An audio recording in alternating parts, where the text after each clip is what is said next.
Engkau menyatukan kami di persekutuan orang tua murid ini. Ketika pagi ini Tuhan mengumpulkan kami rindu untuk dididik dan diisi dengan kebenaran firman Tuhan, agar dalam setiap pergerakan pelayanan kami Tuhan sajalah yang ditinggikan dan dimuliakan. Hamba-Mu dengan sebuah keterbatasan yang hamba miliki, hamba siap untuk Tuhan pakai.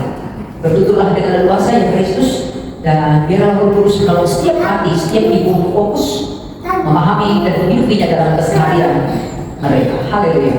Amin. Silakan duduk ibu-ibu.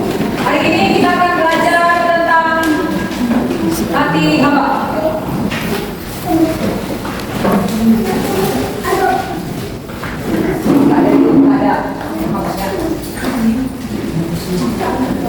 Minggu lalu kita sudah bicara soal pelayanan.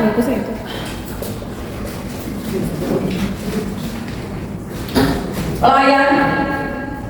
Minggu lalu kita mengatakan kalau itu adalah hamba, sahaya, dan budak. Masih ingat ibu? Iya. Apa yang ada di seorang hamba minggu lalu? Apa? Ya, terus apa lagi? Iya. Selera. Ya. Betul. Nah, sekarang kita spesial bicara tentang hati hamba. Pertanyaan pertama adalah, kalau bicara tentang hati hamba, itu bicara tentang apa menurut ibu? Kerendahan hati. Kerendahan hati ada yang lain? Apa lagi? Ketulusan, ya, betul. Tapi maksud saya adalah ketika bicara tentang hati hamba ini sebenarnya bicara tentang apa itu? Bantu. Iya, itu sinonimnya. Itu sinonimnya. Pertanyaan saya, kalau bicara tentang kehambaan hati hamba, kita sedang bicara tentang apa sebenarnya? Harga diri, bukan? Ketaatan.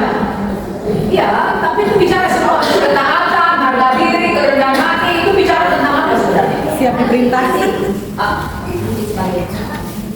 Status sosial kah? Iya.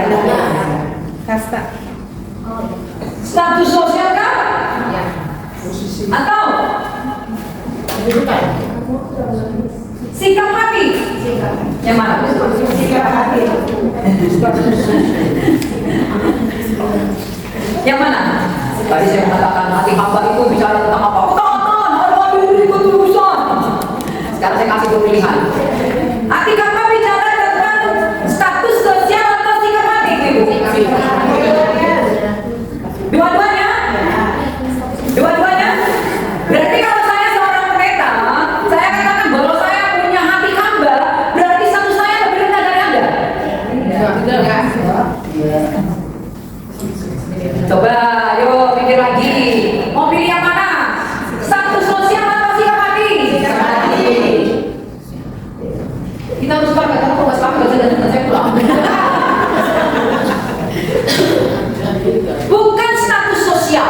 Meskipun secara penyebutan ada indikasi, ya toh, kalau disebut hamba berarti status sosialnya di bawah. Minggu lalu dari pengertian pelayan kita dapatkan satu kata apa? Kenosis, mengosongkan diri. Tapi itu bukan soal status. Meskipun pilih pasal 2 bicara tentang apa? Tuh kan merendahkan dirinya, turun ke dunia, menjadi sama dengan manusia, bahkan mengambil rupa seorang hamba. Apakah status sosialnya Tuhan dirubah atau berubah? Tidak. Dalam kemanusiaannya, keilahiannya tetap nyata. Meskipun dia menghamba sampai mati, ke atas posisi dia jadi lebih rendah dari kita. Meskipun dia ambil rupa seorang hamba, yang lalu kita katakan orang Batak pun tidak ada yang mau disebut keturunan hamba, tapi dia mengambil rupa seorang hamba. Gak lantas dia menjadi lebih rendah dari kita, enggak. Jadi jangan salah paham ibu ya. Karena kalau ibu mengatakan hati hamba soal status sosial, kita dengan ego kita ini gak akan ada yang mau jadi pelayan. Sementara kata Yesus apa? Kalau bicara tentang leader atau leadership, itu bicara tentang apa? Bayangin yang mau menjadi kalau menjadi ketua PAN, kudu jadi pelayan dulu bagi semua orang. Apakah status dia yang sebenarnya sultan, istri manajer misalkan, dia lantas jadi berubah? Bukan. Tapi di sini. Itu sebabnya ada banyak leader, posisinya tinggi, tetapi sikap hatinya gak menghambat. Sudah, Ibu? Sudah paham itu? Nah, sekarang saya tanya. Sebagai seorang ibu di rumah, bagaimana kehambaannya ibu-ibu? Gambar ibu bagaimana? Sebelah kiri? Repotnya aja di kiri di kanan.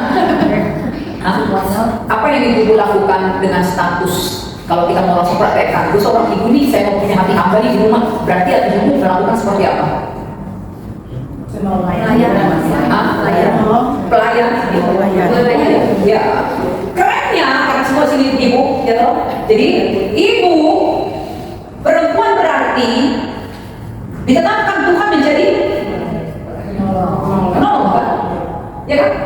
Penolong. Nah, penolong ini tidak berarti menjadi pelayan dalam pengertian. Bukan seperti itu ibu. Kalau begitu nggak ada orang yang mau menikah.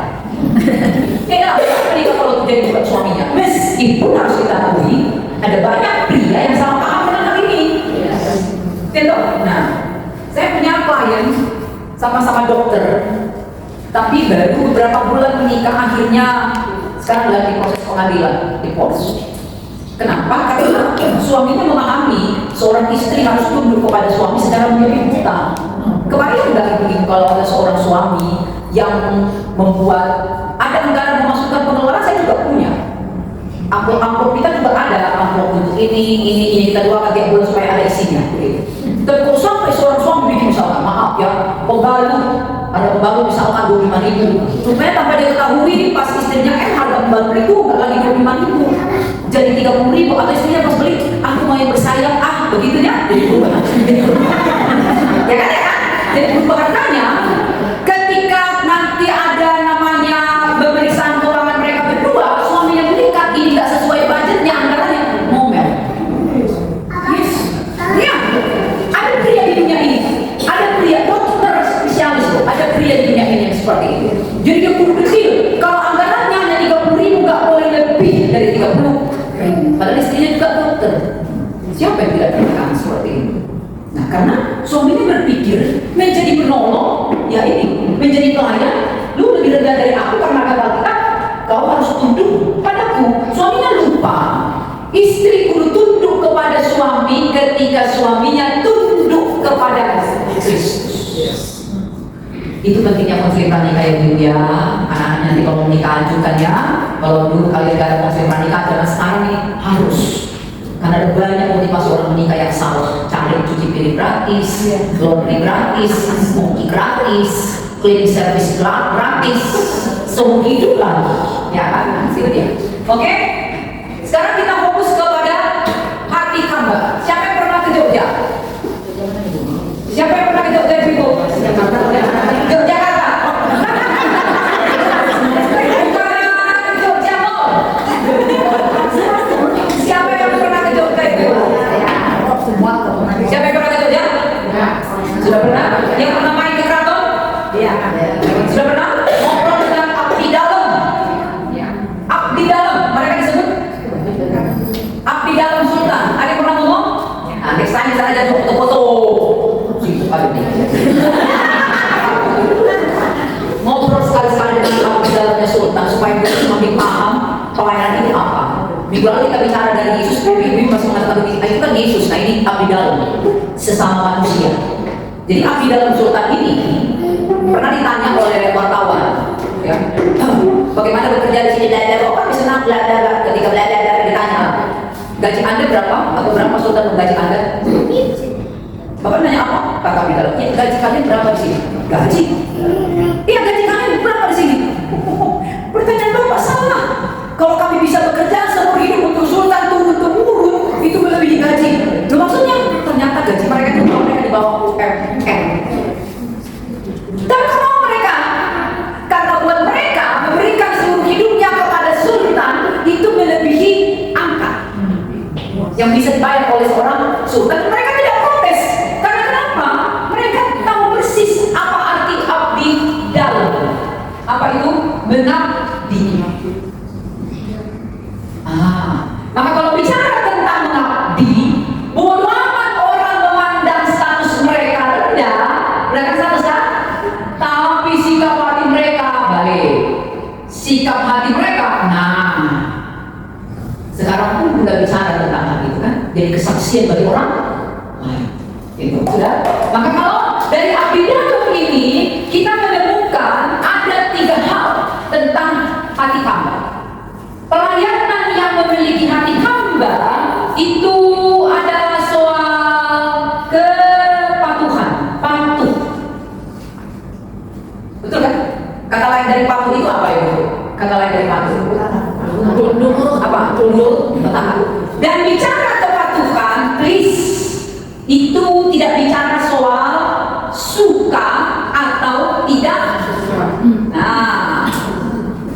Dalam hidup kita pasti pernah tidak menyukai seseorang atau sesuatu. Tuh, misalkan begini, mau panitia apa yang terdekat Natal, divisi acara, sesi acara, Bu Polta, timnya bertiur dengan soda.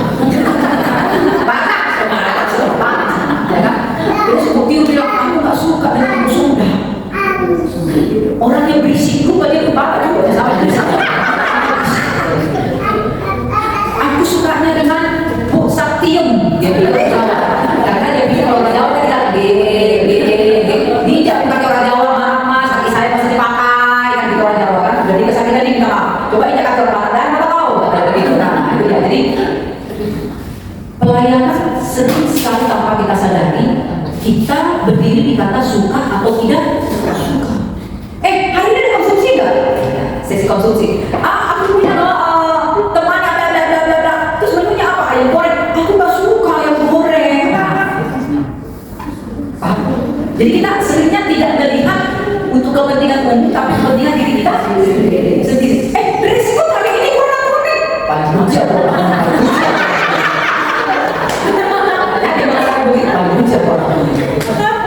Ya, memang dengan dress code sekarang memang suka tak suka, termasuk saya pribadi. Dia berbicara pasti ada NP nomor motor catatan di bawah. Dress code, dress code. Belum menyesuaikan. Tapi belakangan saya bilang begini, kalau dia tahu dress code-nya nanti GKJ, dress code-nya merah marun, gue udah punya bayangan kan? Kemudian aku pakai itu supaya kalau di foto kelihatan. Jadi patuh itu bukan soal suka atau tidak suka. Kalau ada seorang pelayan ditugaskan dengan siapapun, siap. Karena apa? Kalau ibu-ibu cuma setim dengan orang yang kau suka, apa nikmatnya hidup ini kalau tak pernah berantem? Kalau tak pernah bersentuhan? Di rumah batal, di gereja batal, di warisan batal, di rumah tantui. Saya bersyukur Tuhan kirim dan Tuhan tempatkan di lingkungan orang Sunda. Kalau enggak berubah mereka pada kayak asal mau gus. Tapi karena di lingkungan orang Sunda cuma 3 kali orang Batak itu.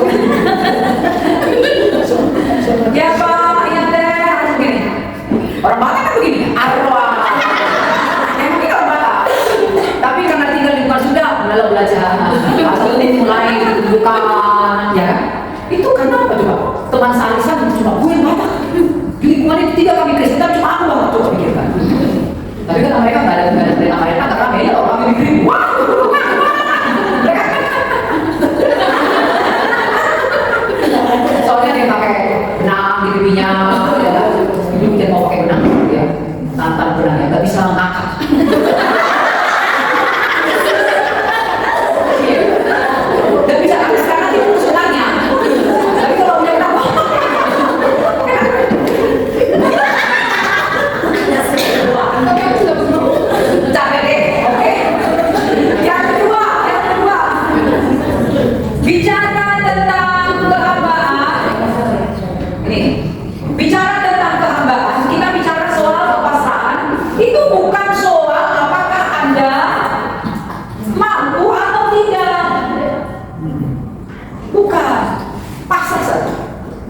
Yang baca buku Bunda, Unconditional Love, pasti tahu Bunda itu dari dulu cuma punya satu cita-cita jadi pendeta, nggak pernah ada istilah.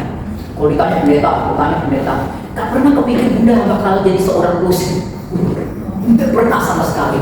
Gue mikirnya adalah di mimbar 30 menit maksimal, sudah dapat gaji selesai ya kan. Pakai juga enak kali. Rupanya kalau turun ke situ, buka di bangku, ayo mengajar pribadi ke pribadi.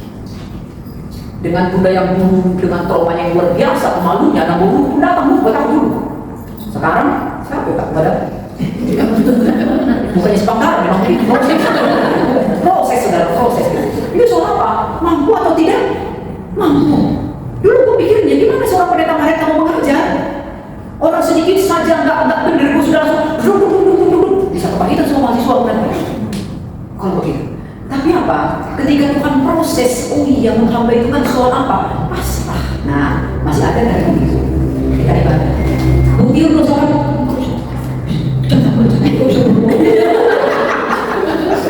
bilang apa lagi itu? Bisa. Ada transport itu. Jadi ibu Tiu bisanya apa? Aku tim doa aja di belakang, doa siapa di belakang, terus sembunyi. Dalam pelayanan memang ketika kita tim, jangan menganggap remeh dengan talenta orang lain meskipun itu sangat kecil. Saya pernah punya situa, pernah tua di gereja. Tahu kan pernah tua ya di KKBM itu? Pekerjaannya setiap minggu kali tawar. Bukan mengumpulkan persembahan, bukan liturgis, bukan. Cuma bilang Mama. Apakah itu pekerjaan? Yes. Dia kan tiba-tiba umumkan kadang ada anak ibu atau anak banyak. Begitu kan tinggal jalan aja Bapak ini. Kalau bapaknya yang jalan karena itu tak ada. Itu talenta. Ya kan? Jadi kalau di pelayanan misalkan ibu diminta, ayo Iur yang memimpin doa, siap. Karena pelayanan bukan soal kemampuan atau tidak. Kalau kita mengatakan, aku yang pelayanan, aku WL-nya, aku bisa mau WL, suara aku boleh. Tiba-tiba Tuhan buat, gak bisa dipakai. Apa sih artinya pasrah? By the way, West Wing. Pasrah itu apa sih? Karena ada banyak orang yang salah paham dengan pasrah ini. Apa pasrah? Udah pasrah aja lah, udah lagi miskin aja lah gitu. Itu bukan pasrah, bodoh. Bodoh gitu mah. Dan di kekristenan nggak ada paham kayak sudah takdirnya kita miskin aja, makanya kok hidup mati aja sekalian. Ada berapa yang miskin di Indonesia? Ya kan nggak ini pasrah itu bukan begitu. Dikata pasrah begitu. Nah, supaya jangan salah pahamnya. Jadi begini misalkan, pelayanan ditugaskan jadi WL, dibawa dari jadi WL, ibu anak. Ke anak tadi ditugaskan jadi WL. Oh ingat dia perkataan mereka pasrah adalah ya udah Roh Kudus berbicara Roh Kudus pasrah dan persiapan itu juga tidak bohong. Pasrah itu nggak kayak begitu, enggak. Nah, apa pasrah? Dan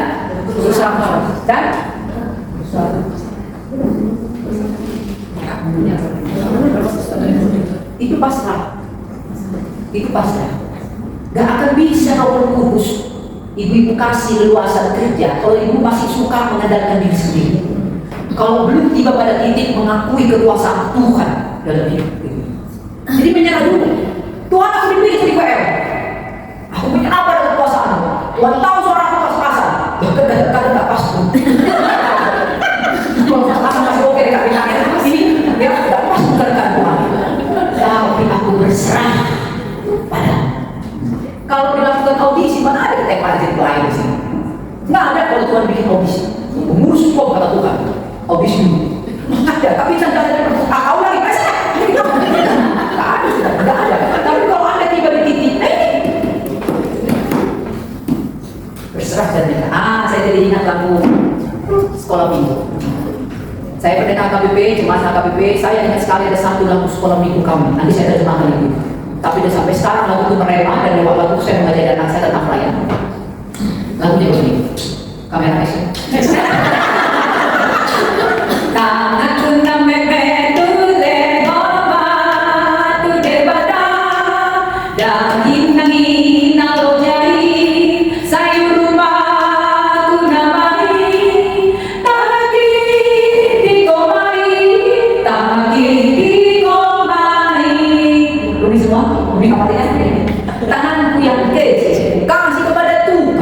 mamaku yang capek, ku bantu dengan tanganku ini. Saudara, itu ada terjemahan itu. Pertanyaan saya itu, kapan tanganku yang kecil ini bisa bermanfaat menolong mamaku yang capek? Kapan? Kapan itu? Buat saya lalu untuk kau berapa? Kapan? Ngerti ya kalian? Tanganku yang kecil ku berikan pada Tuhan, mamaku yang capek, ku bantu dengan tanganku ini. Kapan tanganku ini bisa bermanfaat membantu mamaku yang capek? Kapan? Menurut lagu itu kapan? Kapan? Kapan? Kapan dulu? Kapan bu? Satu memegang tangan. Kapan satu memegang tangan saya ini? Kapan tangan ini akan dipegang oleh Tuhan? Saat kita berdoa. Berserah dan kita bersuara. Inilah. Saat kita berdoa. Jauh. Cuma dari lagu aja. Tanganku yang kecil ku berikan pada Tuhan, mamaku yang capek, ku bantu dengan tanganku. Kapan tanganku bisa berdampak, bermanfaat membantu tangan mamaku yang capek? Hanya setelah tanganku yang kecil ku kasih ke Tuhan. Makanya di lagu itu, nampak tu name medule koma tu debata marlo junau suruhni. Kakiku yang kecil pun ku kasih ke Tuhan. Kalau waktu di aku, yes pak. Panabas name med lidahku yang kecil ku kasih ke Tuhan. Maka kalau aku ngomong, keren kan lagu itu kan? Yes. Buat saya lagu itu masih melebihi semua lagu-lagu tercipta kemudian. Karena berserah, menyerah dan berserah kepada Tuhan. Itu. Tuh. Jadi kalau ibu-ibu belum sampai pada titik itu, pertanyakan kembali. Ibu-ibu benar-benar hamba atau sedang berlaga jadi tuan? Ya, oke. Yang ketiga.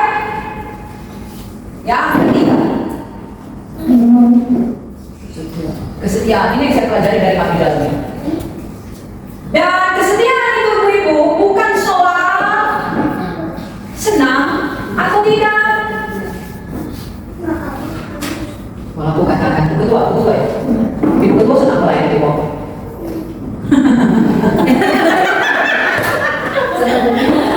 Pilih. Katakan sejujurnya bu.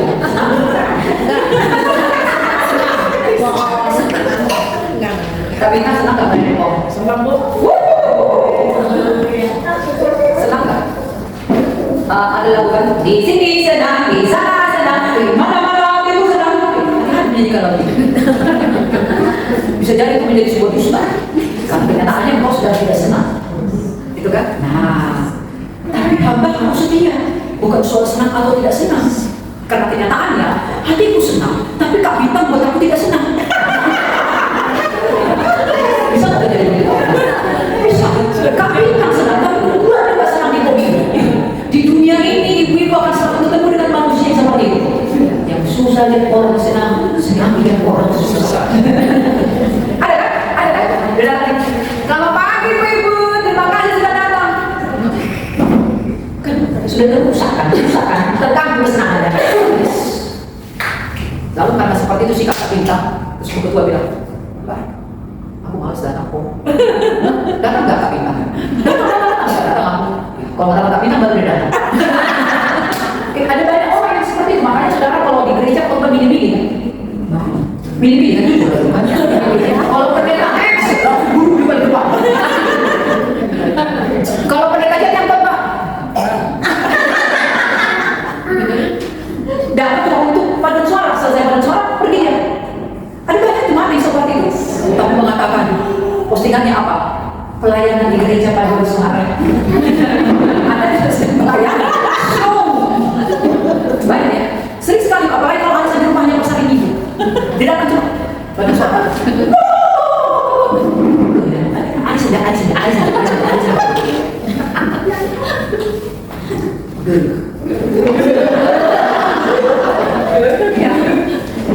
Kalau ibu bertanya, ibu pendeta mereka senang nggak menjadi pendeta atau ibu? Senang-senang kan? Karena kenapa? Melayani di HKBP bukan soal senang atau tidak. Ketentuan Tuhan. Anak saya sudah berapa kali bilang, termasuk akhir tahun kemarin, bahkan termasuk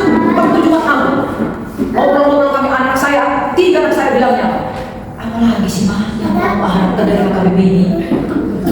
Pindah aja mau KBB, mana tahu kalau mau KBB masih dipakai di samping mama. Ya KBB tadi enggak mama. Mesti juga semuanya benarnya. Mereka KBB bisa melihat dari kecil, ya kan? Kenapa mama bertanya KBB? Kata anak saya paling besar, saya nangis. Oh, bapak tahu jawabannya. Itu bapak kau. Jadi bapak yang maksa mama supaya dia KBB. Oh enggak, bapak kau nggak pernah maksa. Tetapi karena mama punya suami, tunduk pada suami, dia bilang menjadi jemaat KBB, gue itu, dia nggak lucu lah. Bapak kau jemaat KBB, gue pindah ke KBB. Gimana ceritanya? Nggak begitu ceritanya. Jadi kalau ditanya senang nggak jadi pendeta KBB, gue senang kan? Kenapa kamu berdusta? Ada masanya aku tidak senang. Ada masanya aku sedih. Tapi malah ini Tuhan aku paham bukan soal senang atau tidak.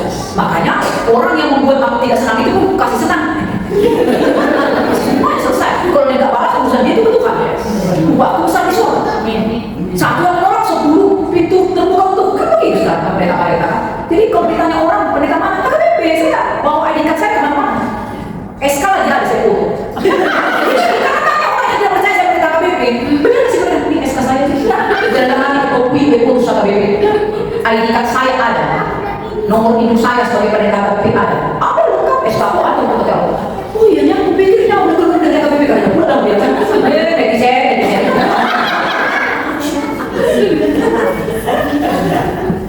Saya dengan sengaja menangkap pengalaman saya supaya ibu paham. Itu pelayanan saya pernah tahu di KBB sudah. Dan jangan tanya kebanggaan saya terhadap KBB. Saya bangga.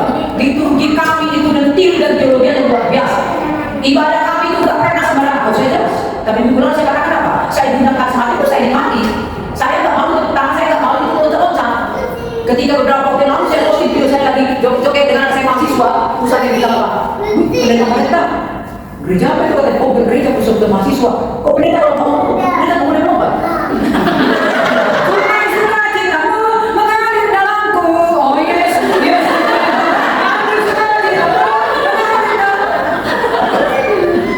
Gimana ada kehidupan gitu? Saya posting video saya, begitu anak saya orang-orang saya gede semua. Ya kan? Mereka ayo.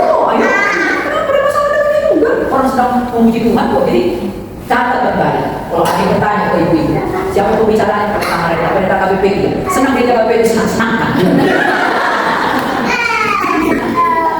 Ingat ibu-ibu yang tiga ini. Saya menyebut ini 3 kata ini patuh, pasrah, setia sebagai apa? Ibu-ibu. Nafas.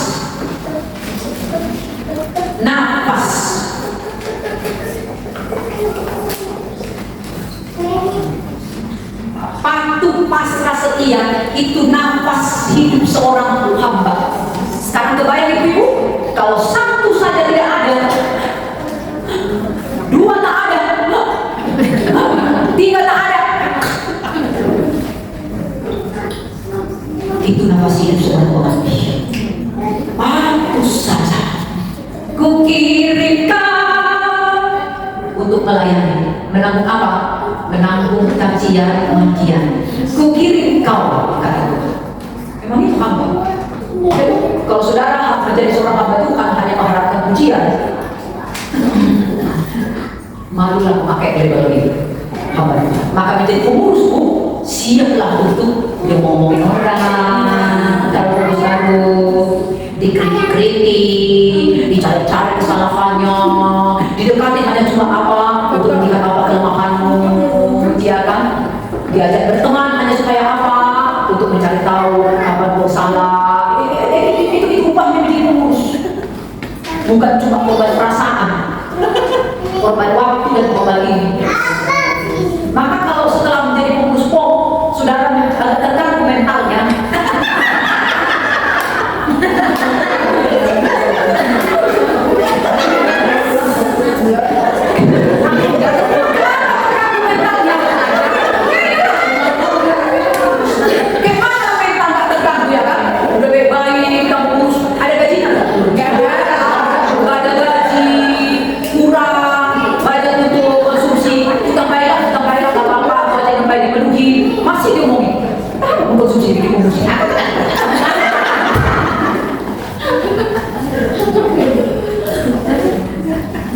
Kalau saudara belum sampai di titik agak-agak terganggu mental, berarti saudara tidak bisa dari pengurus. Tapi ada dengan kalimat saya, berarti terganggu mentalnya saudara jadi stres depresi enggak. Tapi saudara yang tadinya anggota doang, nyaman, dengan bisa dari pengurus.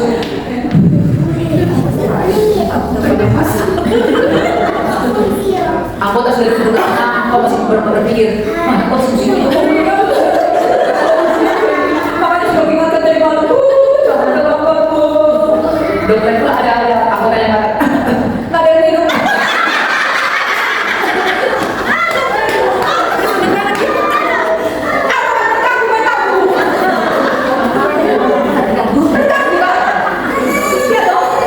Tapi kalau mau pahami, itulah nafas hidup patuh ke Tuhan. Berapa masa baktinya Tuhan? Setahun, 2 tahun pulang ya. 2 tahun nanti, Yesus 2 tahun. 2 tahun ya. Itu udah berapa buku? Hati-hati. Ada orang tambah stres nambah berat badannya. Ada orang tambah stres dari selera makan. Tapi kalau ibu belum mengalami yang dua ini, entah jadi selera makan atau hilang selera makan, berarti belum serius dalam pelayanan ini. Saya saking seriusnya dalam pelayanan ini, saya terganggu mental saya sampai akhirnya karena saya sadar saya sudah mulai terganggu, saya kasih lain terang yang lain. Saya sering menyanyi, saya makin rajin olahraga. Karena saya tahu ada banyak orang yang semakin saya dekat ke Tuhan, iblis itu makin kiri, bukan salah satu mengganggu saya, bukan. Lucifer dia langsung mengganggu. Jelas, Lucifer langsung. Nggak lebar-lebar cuma nggak gitu lagi, nggak Lucifer langsung. Masih bertahan pelayanan dia lebih. Nggak ada bagi kau dia lagi. Minggir kau, ini nggak soal gaji, soal pengambil. Minggir kau, anaknya makin besar. Bertahan kau, minggir kau, minggir. Lucifer yang di bawah. Itu kan. Jadi jangan cuma mengatakan dia kalau menjadi pengurus. Pikir dulu banyak-banyak. Diskusi dulu dengan suami. Suami bilang, oh sama, di rumah aja mama nggak sama, orang nanti di luar, ya kan? Bisa bicara sakit hati soal mama ini, aku sakit hati kalau suami jangan bilang atau suaminya bilang, mau jadi pengurus Timo? Mama sanggup? Aku dengar istrinya siapa penting dia masuk kopi, bahaya loh itu mama. Di kantor aja dia bikin perusahaan dari itu.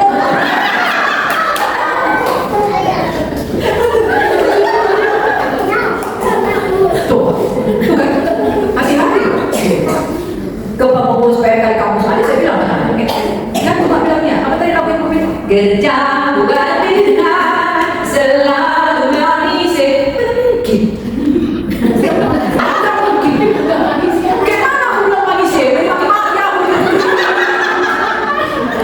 Eval nih panitia pasal Eval terus ada oke kita evaluasi kami siap menerima masukan dan kritikan oh sorry sana mencintai pun belum saya ngomongin ya saya apresiasi pada ibu ya tapi saya rasa ibu kan orang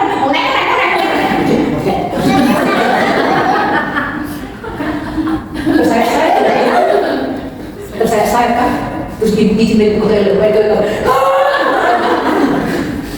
terus seperti itu lagi kayak gitu kan yang terganggu mentalnya kan harus pintar-pintar kan terus sudah selesai saya memberikan masukan dan kritikan ibu sebagai ketua namanya juga melayani Tuhan. Saya melakukan ini semua untuk Tuhan.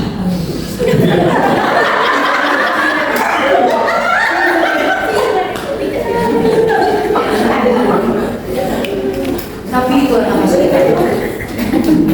Siap, lawan baik atau tidak baik. Siap, lawan ada yang menghargai atau tidak. Siap, lawan dipuji atau kenapa bisa begitu?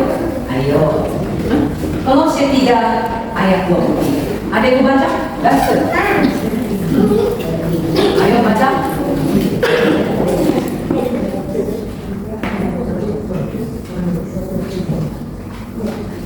ayo silakan Bapak saudara yang kamu perbuat, perbuatlah dengan segala hatimu seperti untuk Tuhan dan bukan untuk manusia. Nah, itu dia. Meskipun terganggu mental, jangan sampai jadi stres dan depresi. Terganggu mental itu bagian dari apa? Kita yang berdosa. Itu wajar, itu manusiawi, tapi jangan sampai stres dan depresi. Tetap pikirkan untuk Tuhan, bukan untuk manusia. Oke, nah dari 3 nafas ini sekarang kita akan belajar prinsip menghamba. Apa prinsip menghamba yang pertama? Yang pertama adalah mencintai Tuhan dengan mengembangkan kemerdekaan dan hak hidup. Yang pertama, kalau menghamba, kita harus mencintai Tuhan kita, lalu mengorbankan kemerdekaan. Budak zaman dulu ibu-ibu tahu nggak? Bercermin pun tidak boleh, supaya dia tidak ingat wajahnya, yang diingatnya adalah wajah Tuhan. Nggak boleh bercermin. Nah, apa artinya prinsip pertama mencintai Tuhan dan mengorbankan kemerdekaan dan hak hidup? Sebenarnya, misalkan begini, tadi malam orang tua mahasiswa Bunda menelpon Bunda. Sekitar jam 8. Bunda jam 8 tadi malam sudah selesai konseling, lalu Bunda mengambil rencana saya akan tidur lebih awal karena besok pagi mau pagi-pagi, gitu kan? Bunda sudah capek seharian, aku harus tidur lebih awal supaya dapat minimal 7 jam, ini ceritanya. Pas lah mulai masuk ke kasur, mulai mau posisi cantik, mau bunyikan telepon. Tengok, oh orang tua siang, biarin. Mungkin kalau bapak sekali, ya sudahlah, mungkin dia nggak mau telepon lagi. Tapi kalau telepon bolak-balik berarti mendesak gitu. Ternyata bolak-balik telepon dia. Singkat cerita keluarga. Bunda di rumah? Ya di rumah. Oh ya mau ke rumah? Aja. Kenapa Bu? Iya, dia dari luar kota datang menemui anaknya, mahasiswa saya. Anaknya tak mau ditemui, disuruh dia pulang. Pulang aja aku. Pulang dari kosan ini. Gak mau diterima usulnya pulang. Oh gitu. Ya udah, gak apa-apa. Ibu bisa datang ke sini, nginap di sini. Tapi saya tidak bisa temani ngobrol karena sudah tahu. Oh, tadinya mau ngobrol dengan Bunda. Kan tadi ya, sebelum sorenya kami udah tetokan. Ditanya hari ini saya kemana, saya kasih tahu, saya kasih maki. Jadi hari ini ketemu bisa jam berapa? Nanti sore, karena saya sampai siang. Setelah itu saya ada di Pasir Koja lagi, saya bilang gitu. Sore rencananya kami ketemu. Pengennya tadinya mau ngobrol dengan Bunda sebelum tidur. Langsung Bunda bilang, maaf aku tidak bisa ngobrol-ngobrol karena aku pulang syuting besok pagi. Koteng kasih tahu. Oh gitu, iya, saya butuh istirahat karena 1 hari dan dari pagi udah tersedot tenaganya daripada kemarin dia ngomong atau seperti yang dikatakan waktu itu dia tapi aku nggak tahu kenapa dia ngomong sama dia menghargai kan. Ya sudah, aku bilang seperti itu, nggak jalan dari datang. Kurasa dia di hotel atau apa dan aku nggak ngurus, ya kan? Karena bertanya nanti jadi minyak di mana? Gampang aja, sudah pokoknya sudah kasih waktu begitu ya. Nah, apakah saya tidak mencintai Tuhan? Mencintai Tuhan, tapi wujud saya mencintai Tuhan adalah saya mengasihi dan mencintai diri saya. Maka cara ibu-ibu melayani itu bukan mati-matian, tapi apa itu?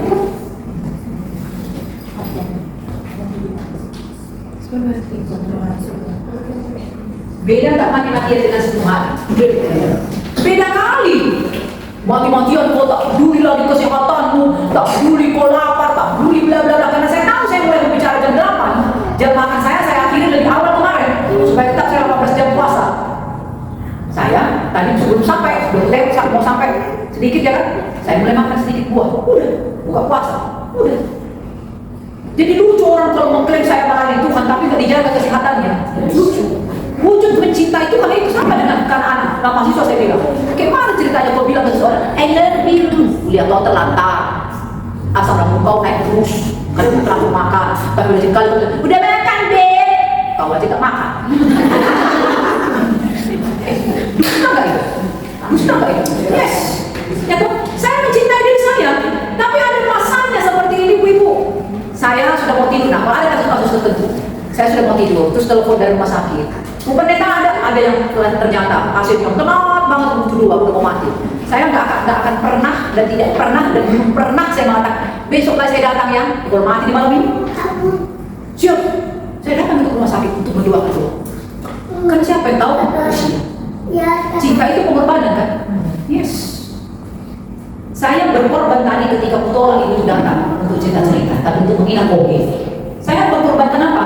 Mengorbankan perasaan saya yang mungkin dia akan mengatakan begini, oh pendeta kayak gitu kalau orang mungkin begitu pikirannya kan? Tapi karena saya mau mencintai diri saya, mau maksimal dalam pelayanan pagi ini, saya harus berani. Ya udah kalau mau ngomongin saya, ya udah tidak masalah. Itu prinsip pertama. cintai Tuhan dan korbankan kemerdekaan dan hak hidupmu. Karena kata firman Tuhan apa? Siapa yang terus-menerus memikirkan tentang hidupnya akan kehilangan hidupnya sendiri. Orang-orang bertanya ke saya, kenapa pendeta benci? Dan posting-posting lagi. Padahal kan itu kan seorang pendeta. Justru karena saya pendeta, saya olahraga, saya posting ketika saya olahraga untuk mengatakan ke orang-orang. Jadi pendeta itu harus pakai. Harus pakai. Jangan cuma wajahnya yang cantiknya. Oh iya, izin mengeluarkan biaya nggak? Mengeluarkan biaya. Kurs itu mahal. Tapi saya bersyukur dengan rajin posting. Saya free sebulan. Ikut lagi challenge yang ini dapat free sebulan. Lumayan kan? Tapi kan ada nanti kalau saya bayar begitu kan, masuk waktu. Kalau saya kelas pagi berarti siap. Kalau saya sampai siap pagi masih bisa sampai 10 jam aku masih bisa uji. Gak ada hari saya tidak olahraga. Itu yang pertama. Oke, yang kedua, prinsip kedua apa ini Bu? Nah, ini mencintai Tuhan itu tetap. Tapi ada lagi caranya. Lakukan yang berkenan di hati Tuhan. Berkenan di hati Tuhan. Itu artinya. Nah, begini. Apa artinya berkenan di hati Tuhan? Ibu datang pagi ini Tuhan senang? Senang. Tapi pertanyaan saya, apakah Tuhan berkenan dengan hidup? Karena ada orang datang ke satu tempat motivasinya apa? Konsumsi. Lumayan, terlepas nanti makan siang. Semua ada yang seperti itu. Tapi kata firman Tuhan, apapun motivasi orang ketika memberitakan firman Tuhan, Tuhan bisa balikkan. Dan Tuhan bisa teruskan, kan begitu kan? Lalu apa artinya mencintai Tuhan dan menjadi yang berkenan? Kalau ibu ketua melayani di pom ini misalnya, Tuhan senang, Tuhan senang. Tapi kalau ibu cuma mengejar bagaimana menyenangkan semua anggota pom, nggak nunggu lama, masuk rumah pemulihan. Karena yang disukai ibu ini kan beda dengan yang disukai Tuhan kan. Yang berkenan di hati Tuhan apa? Contoh saya seperti ini, paling sering saya pakai ini. Kalau saya buka puasa, itu selalu buka puasa dengan buah dan putih telur. Kalau saya ditanya berapa putih telur setiap hari di pendeta tergantung harga telur. Saya berkali-kali pagi 4 putih telur. Kalau harga telur lagi mahal ya 2.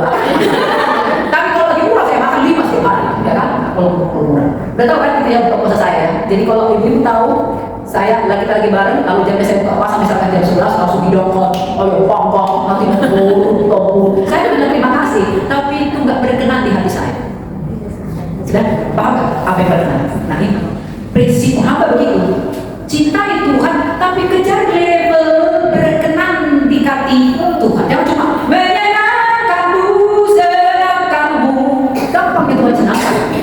Karena dia transparan dengan apa yang dia suka dan tidak dia suka. Tapi sampai di titik berkenan seperti Habel, seperti Henok, seperti Abraham, seperti Ayub, seperti Daniel dan lain-lain itu butuh harga yang lebih mahal.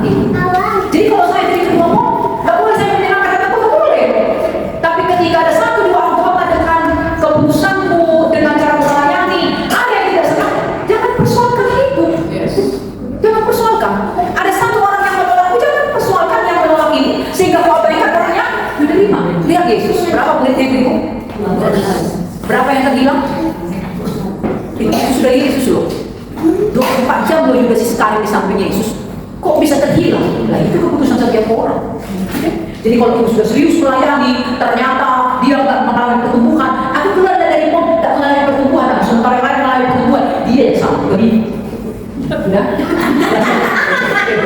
Yang ketiga, nah ini penting, mencintai Tuhan, akrab dan intim. Kalimat saya selalu seperti ini karena saya di kampus. Jadi mahasiswa banyak tugasnya sudah pasti. Kalau kau harap jadi mahasiswa nggak ada tugasnya itu kan benar. Ya, melayani nambah tugasmu nambah. Udah lajak kerja kita ibu lebih dari 24 jam betul kan? Terus ibu mengambil bagian dari ibu tambah kerjaan kan? Bukan karena ibu kurang kerjaan, karena ada pekerjaan yang dia urusin. Ya kok? Nah, tapi apa katanya? Ketika kita melayani dengan menghamba, jangan melupakan ini. Untuk kepada Tuhan. Baca dekat Injil tak ibu ini? Yesus sibuk-sibuknya melayani, dia ambil waktu berduaan dengan Tuhan. Maka kalimat saya selalu begini karena saya mahasiswa. Bagi Tuhan tidak lebih penting semua hal yang kau lakukan dalam pelayanan ini. Karena yang lebih penting bagi Tuhan adalah teguhkan lututmu ke Tuhan.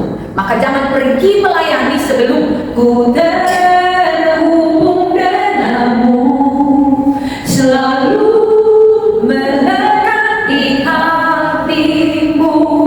Firman-Mu itulah dasar hidupku. Jangan kalian heboh, jangan buru-buru melayani, bangun tidur. Iman ya?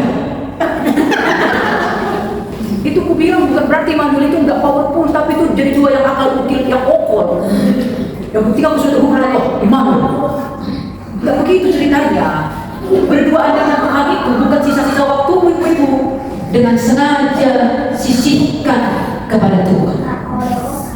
Itu baru kau akan punya kekuatan. Karena kenapa? Kenapa ada banyak orang melayani? Ambil pekerjaan sana, ambil sana.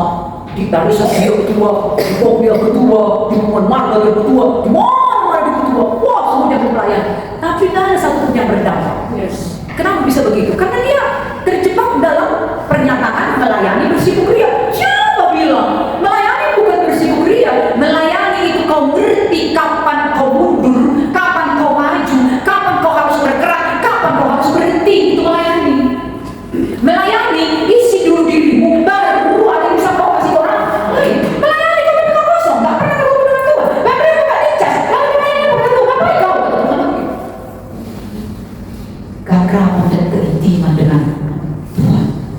Semakin Anda akrab dan intim dengan Tuhan, ibu, makin kau paham tugasmu secara spesifik apa sih?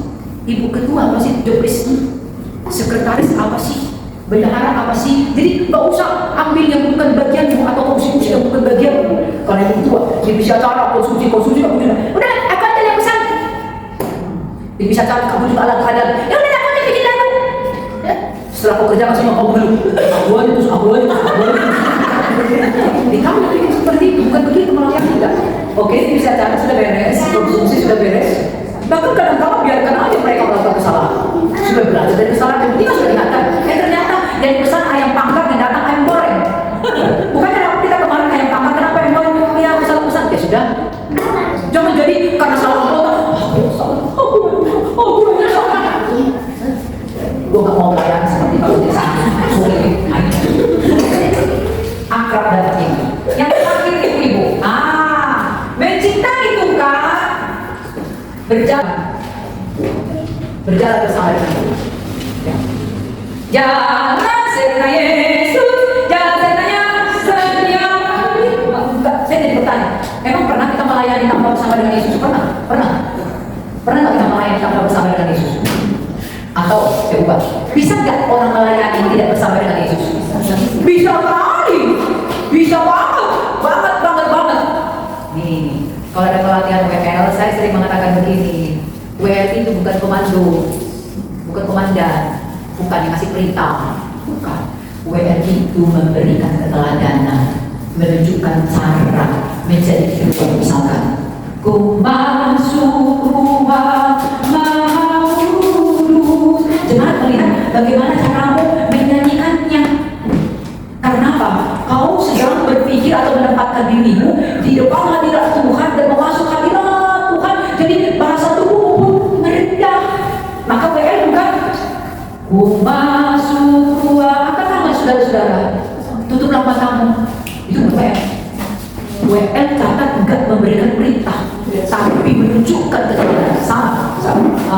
Kami memuji kebesaran-Mu. Benar asalnya WL bukan ekspresi. Kami memuji kebesaran-Mu, ajaib Tuhan. Kan gue lagi ngebayangin keajaiban Tuhan. Kalau WL yang mengekspresikan begitu, jemaatnya akan didorong mengekspresikan dengan cara yang sama. Ayo melakukan begini. Belum ada di situ. Orang akan terpengaruh dengan itu yang sering salah. Karena nggak berjalan bersama dengan dia, berjalan bersama dengan dirinya sendiri. Makanya sering sekali WL kepleset. Ada orang di sana yang tidak mau tepuk tangan, tidak ada Tuhan dalam diri dia. Banyak kan WL yang mengatakan begitu kan? Tepuk tangan saudara, rasakan roh Tuhan. Enggak, tepuk tangan aja saudara. Biarkan lewat dirimu, ekspresimu, orang itu melihat roh Tuhan bergerak keluar. Itu melayani bersama dengan Tuhan. Kalau ibu-ibu hidup di 4 prinsip itu, saya percaya meskipun tak selamanya senang dalam pelayanan ini, ibu-ibu akan seperti saya disenang-senangkan saya. Ya, waktunya menangis.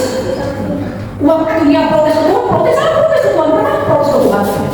Menurut saya mengenal dan beriman itu saya bebas mengatakan apapun, saya akan mengatakan apapun, tapi saya tidak mau keluar dari zonanya Tuhan karena saya hambanya. Saya tak lantas karena Tuhan saya itu menyakitkan saya pindah ke rumah tangga, enggak apa aja Tuhan yang menyakiti saya apa ya. Tapi saya bilang kurang begitu kan, tapi karena Tuhan saya ini sabar sekali, jadi benar-benar ya jadi harus bagaimana. Nah itu ya itu bahaya.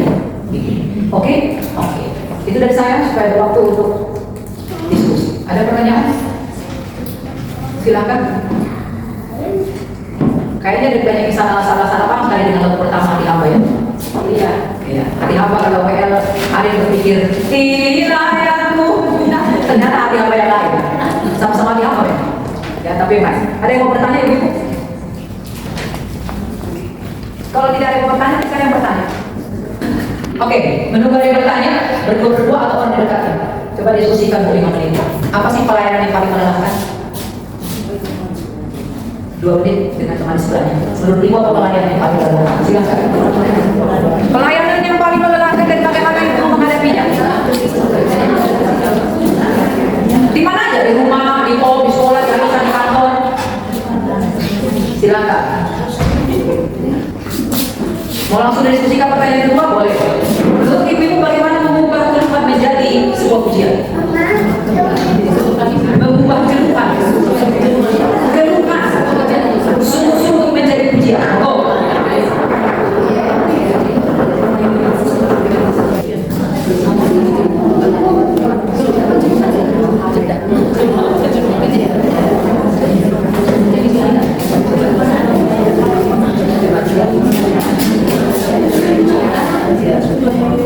Sudah, siapa mau sharing? Pertanyaan pertama.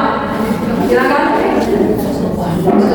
Apa pelayanan yang paling melelahkan? Yang saya hadapi saat ini, yang saat ini sedang saya lakukan, saya sedang konseling bersama satu keluarga. Puji Tuhan, dengan konseling ini yang menjadi beban saya, tantangan untuk saya, dia membantu saya, dia mengingatkan saya, dan tantangannya dia berputus asa gitu. Berputus asa seolah dia anak Tuhan, pertama kali dia anak Tuhan, dan karena keadaan ekonomi yang sulit menurut dia, jadi dia berharap lagi sama Tuhan, dan apapun yang saya katakan kepada dia hanya mengatakan solusi lah, ulang gitu. Padahal dia latar belakangnya anak Tuhan juga gitu. Nah itu yang membuat saya lelah sehingga gitu ya. Cuma menghadapi orang seperti itu harus seperti apa gitu. Pertanyaan bagus. Makasih Bu, responnya. Ibu konseling di gereja? Rumah, memang profesi ibu seorang psikolog, psikiater atau konselor? Enggak sih, hanya begitu saja. Cuma kebanyakan kalau ada kurang keluarga itu tentang saya gitu. Oke. Prinsip psikolog, psikiater, konselor ketika tadi mendengar curhatan hati orang lain, prinsip 3 profesi ini karena saya di konselor, ketika saya nasional. Prinsipnya Bu, catat untuk semua ya. Mendengarkan, bukan memberikan solusi. Psikolog itu bukan tempat mencari solusi, psikiater dan konselor. Lalu apa? Mendengarkan, menolong klien, menemukan ini loh akar persoalannya, akar permasalahannya satu. Yang kedua, setelah dia temukan akar persoalannya, kita menolong dia menemukan potensinya untuk menyelesaikan masalahnya. Karena pahamilah ibu-ibu, setiap kali orang curhat padamu, sebenarnya dia datang dengan solusi. Tetapi karena dia fokus dengan persoalannya, dia tidak melihat solusinya. Maka sebenarnya orang butuh didengarkan, bukan butuh dinasehati. Ada perbedaan nyata sebelum saya sekolah profesional dengan setelah saya sekolah profesional. Pendeta salah satu tugasnya adalah mengkonselingi. Tapi dulu ketika saya mau konselingi, hasil curhatannya jemaat saya ini jadi beban saya. Jadi beban saya. Anak saya nggak ada uang sekolahnya. Sibuk kali mikir, gimana cara membuat supaya jadi uang sekolahnya enak. Sudah kerja menghubungi. Jadi masalah. Setelah sekolah ternyata nggak begitu. Dengar saja sampai keluar kan emosi negatif yang kesimpan yang membuat kita tidak mampu melihat kita punya emosi positif, atau emosi negatif yang tidak keluar membuat kita tidak mampu menciptakan emosi positif dalam diri kita. Kita jadi bes itu. Yang berikutnya apa yang saya temukan? Memberi diri mendengarkan orang lain. Hati-hati ya, meskipun itu Kristen, nggak selalu orang ketika stres Alkitab, firman Tuhan, doa, dan Tuhan yang jadi solusinya. Ada orang yang tidak suka dengan firman Tuhan ketika dia bermasalah. Kata Tuhan pun dia tidak mau, didoakan pun dia tidak mau. Jadi karena saya dilatih untuk itu, meskipun klien saya Kristen, saya tanya dulu dia mau didoakan nggak, mau kita dengan doa. Kalau dia bilang enggak, saya nggak paksa. Dan saya nggak akan kasih ayat-ayat, enggak sama sekali, enggak. Kalau dia nggak suka enggak. Nah, jadi contoh lah seperti tadi, entah apa masalah, jadi saya mulai putus asa dia.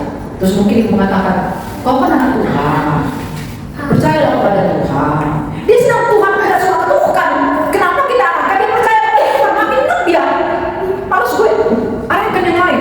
Aku marah ke Tuhan, bla bla bla bla bla bla. Aku menurutmu harusnya kau bagaimana kalau kau marah ke Tuhan? Ke siapa lagi kau minta tolong? Nah, ganti terus itu, ganti. Aku tahu aku bingung. Nah, kalau kau bingung, harusnya kau pergi kemana? Ya makanya kau datang keribu. Makanya kau datang keribu supaya aku tidak bingung. Nah, aku ini anak Tuhan. Kalau kau datang padaku, maka apa? Aku selalu bertemu dengan Tuhan. Kalau kau datang padaku, suka tak suka kau harus bawa kepada Tuhan. Itu sebagaimana? Ini kemenjadinya.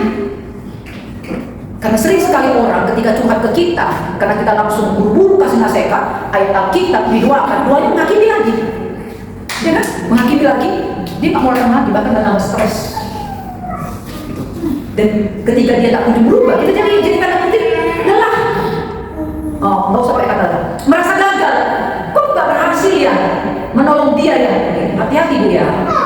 Ketika orang lain datang pada meminta tolong, nggak selalu kata Tuhan bagianmu tanda kutip menolong dia sampai tuntas. Mungkin di kau cuma jalan masuk, aku ini dan misalkan Bu Tiun minta tolong, aku ini cuma jalan membuka supaya Bu Tiun tak bintang. Sudah? Jadi kalau kita menolong orang lain, harus sampai tuntas, harus dia bertobat. Kata Tuhan apa? Dia mau sampai dia bertobat. Bagian orang lain itu pentingnya tadi intim dengan Tuhan supaya kau tahu apa yang menjadi bagianmu sampai selesai apa bagianmu. Jadi bisa kau mengatakan waktunya aku mundur Tuhan. Silakan berkarya yang lain. Yes, makasih. Jadi kalau ada klien saya, kan kita misalkan di Asia, kita sudah bilang oke nanti kita akan konseling sekian kali ya. Saya melihat itu, saya tulis, saya bikin grafiknya. Kalau dia nggak maju, saya bilang ke dia, kita tingkat konseling. Kau cari saja konselor yang betul. Nggak lantas karena itu berbayar, saya paksa dia untuk 10 kali, padahal nggak maju-maju. Karena saya ikuti percakapan pertama dia ngomong apa, nanti ketemu sesi kedua, saya ikuti lagi. Kalau masih dia ngomong, tidak nggak begitu. Tapi saya pernah punya klien dulu ibu, datang, kan durasi satu sesi itu kan 50 maksimal 50. Datang 3D, datang duduk diam. Ibu bayang-bayangkan itu. Oke, selamat pagi, selamat datang, saya perkenalkan. Apa yang bisa saya bantu? Saya berdoa dalam hati. Saya nggak mendesak. 3 kali sesi, minggu depan datang lagi. Saya pikir datang lagi di minggu depan. Datang lagi. Ada yang berbalik, diam. Kali kedua, saya mulai bertanya, Tuhan apa yang salah ya? Apa yang salah berjumpa sama ya? Mulai saya bertanya. Tapi saya tahu, sabar ya, sabar. Kali ketiga, ketika dia bilang, kita ketemu ibu dan Tuhan, makasih ketemu lagi. Gue jadi bergumul mau ketemu dia. Karena 2 kali dia, bener kan? Kita nggak bisa tolak. Kali ketiga, dia juga. Pulang dia, saya bener menangis. Tuhan, maksudnya apa? Udah 3 kali Tuhan dia cuma diam. Memang dibayar Tuhan, tapi agak terpakai gaji dia juga. Kali keempat datangnya. Setelah saya sapa, duduk, saya ingat banget kalimatnya sampai sekarang dia bilang, saya berterima kasih karena 3 kali saya datang saya diam, Bunda tidak terdesak. Ternyata apa? Dia memilih konseling karena mendengar tentang saya dari orang lain. Dia sedang mencari tahu, pantas nggak pendeta Mareta yang dipercaya. Dia sedang berusaha aman dengan saya. Coba langsung saya sasar. Kalau saya pegang tangannya, lalu saya pegang tangan, Roh Kudus, jamalah hatinya, dan kerasin di Tuhan, lembutkan, dilemparin bangsa dia. Tapi saya berperan dalam Tuhan, kasihnya. Jadi dia bikin sedih saya. Dia sebentar senyum, saya senyum. Dia belok ke kiri, saya belok ke kiri. 50 menit, kali 3 kali, 150 menit, pulang di saya begini. Pendeta Mareta yang dulu, kalau menghadapi klien seperti itu, selesai selesai Friday. Kami saya bersyukur mengubahkan salah. Itu ada masalah seperti itu. Oke, sama oke. Ada yang lain? Ada yang lain? Sudah punya hamba semua ini. Siap hamba semua.